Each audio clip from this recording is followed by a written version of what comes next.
Puji Tuhan. Haleluya. Kita berjumpa lagi dalam renungan firman Tuhan yang akan kita sama-sama dengar pada saat ini. Kita masih berada dalam suasana Paskah, yaitu hari kebangkitan Tuhan kita Yesus Kristus dari antara kematian. Mari kita dengar pembacaan dalam Markus pasal 16 ayat 1 sampai dengan ayat 7 berkata demikian. Setelah lewat hari Sabat, Maria Magdalena dan Maria ibu Yakobus serta Salome membeli rempah-rempah untuk pergi ke kubur dan meminyaki Yesus. Dan pagi-pagi benar pada hari pertama minggu itu, setelah matahari terbit, pergilah mereka ke kubur. Mereka berkata seorang kepada yang lain, siapakah yang akan menggulingkan batu itu bagi kita dari pintu kubur? Tetapi ketika mereka melihat dekat, tampaklah batu yang memang sangat besar itu sudah terguling.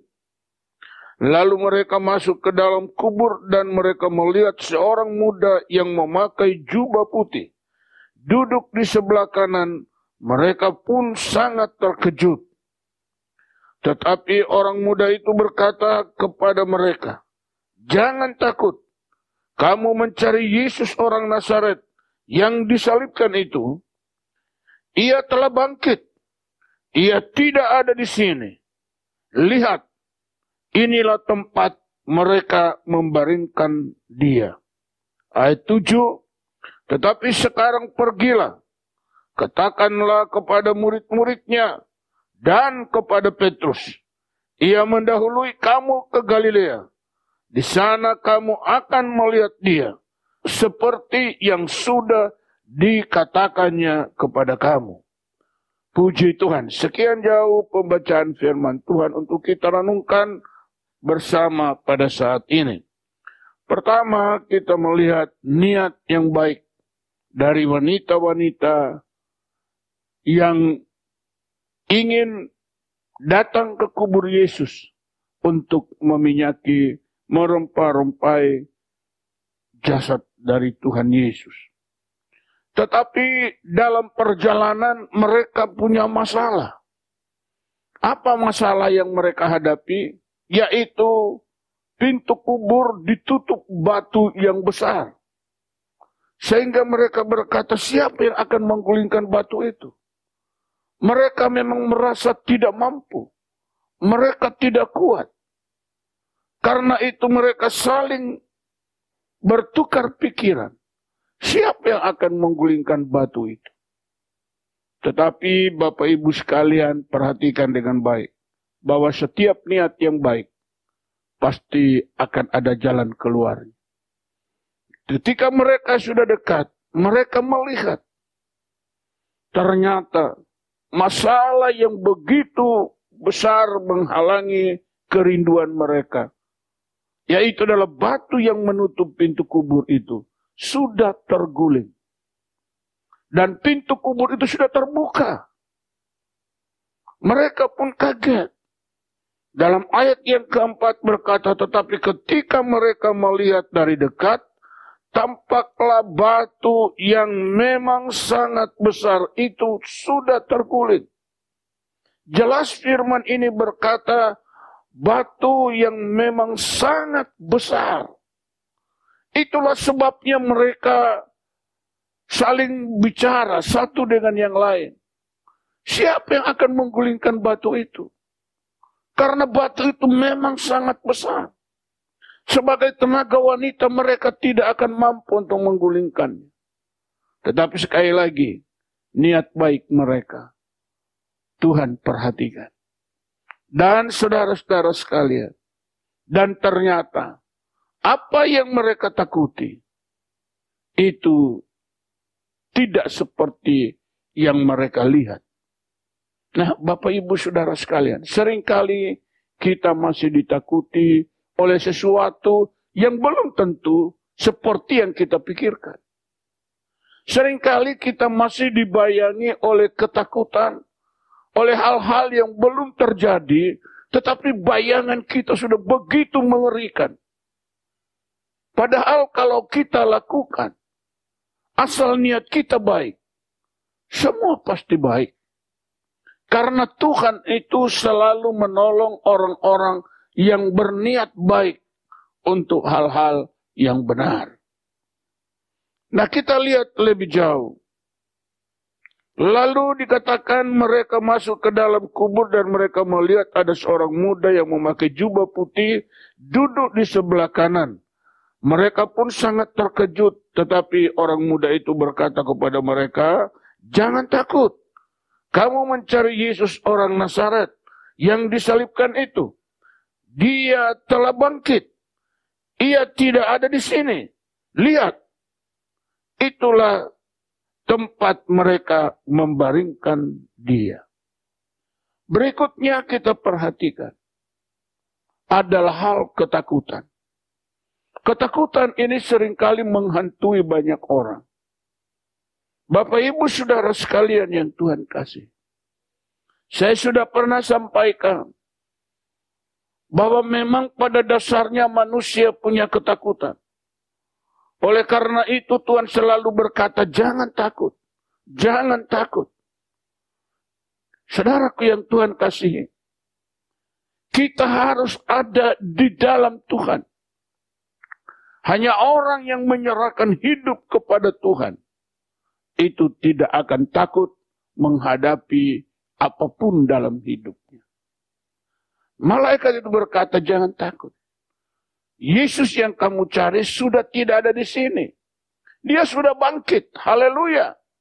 Yesus tidak bisa ditahan oleh alam maut. Alam maut tidak sanggup menahan Yesus. Dia bangkit dari antara orang mati.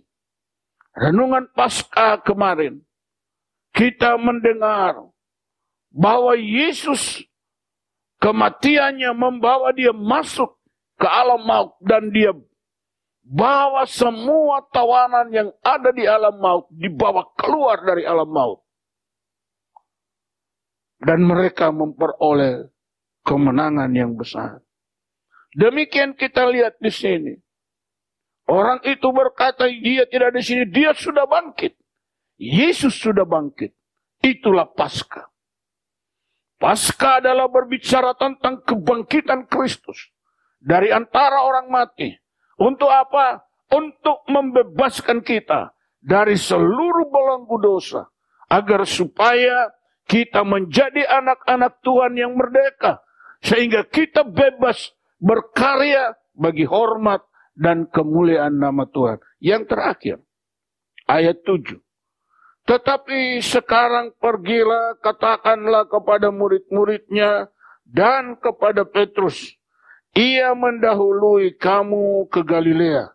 Di sana kamu akan melihat dia seperti yang sudah dikatakannya kepada kamu. Perhatikan di sini ada pesan khusus kepada Petrus. Ayat 7 sekali saya katakan, tetapi sekarang pergilah, katakanlah kepada murid-muridnya dan kepada Petrus. Ada tekanan khusus, pesan khusus kepada Petrus. Kenapa? Karena Petrus sempat menyangkal Yesus. Ketika Yesus di hadapan Pilatus, ketika Yesus diadili, Petrus enggak kuat. Ketika dia ditanya, engkau juga yang ikut dia? Petrus berkata, aku tidak kenal dia. 3 kali dia ditanya, 3 kali dia menyangkal Yesus. Bahkan kali ketiga dia sampai bersumpah bahwa aku tidak kenal dia. Tiba-tiba ayam berkokok. Ayam berkokok. Petrus sadar bahwa Yesus pernah berkata, sebelum ayam berkokok, engkau sudah menyangkal aku 3 kali. Petrus pergi dengan hati sedih. Dia sempat bertatapan mata dengan Yesus. Ketika ayam berkokok, Yesus memandang Petrus. Petrus kaget, Petrus memandang Yesus. Dua pandangan mata itu bertemu. Petrus menyesal. Lalu dia pergi. Bapak Ibu Saudara sekalian. Karena itu ada pesan khusus dari Yesus. Katakan juga kepada Petrus bahwa aku sudah bangkit. Kenapa pesan? Untuk membangkitkan semangat Petrus. Karena ketika Petrus mendengar bahwa Yesus itu sudah bangkit, dia sudah tidak ada gairah lagi. Sebab dalam pikiran Petrus, apalah artinya Yesus bangkit bagi saya? Karena saya sudah menyangkal dia. Masih maukah dia menerima saya? Masih maukah dia menyambut saya? Masih maukah dia memberi kesempatan lagi kepada saya? Masih maukah dia mengampuni kesalahan saya? Saudara, dan dengan pesan khusus ini, semua pikiran Petrus itu pasti lenyap. Buktinya apa? Ketika dia mendengar bahwa Yesus juga berkata kepadamu, katakan kepada Petrus bahwa dia sudah bangkit. Firman Allah berkata, Petrus berlari mendahului semua orang masuk dalam kubur. Seharusnya sudah ada yang sampai di kubur duluan, tapi tidak masuk ke dalam. Petrus itu sampai dia langsung masuk ke dalam kubur. Dia melihat semuanya. Bahwa memang Yesus sudah tidak ada di sana. Di sana ada kain kafan yang membungkus jasad Yesus pada waktu mati. Saudaraku, mungkin kita sempat jatuh dalam dosa.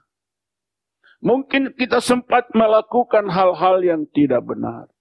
Mungkin kita sempat mencemari kekudusan hidup kita. Mungkin kita sempat melakukan hal-hal yang jahat. Dan sehingga engkau berpikir, apalah artinya hidupku kepada Tuhan? Masih maukah dia mengampuni aku? Masih maukah Tuhan menyambut aku? Masih maukah Yesus menerima aku?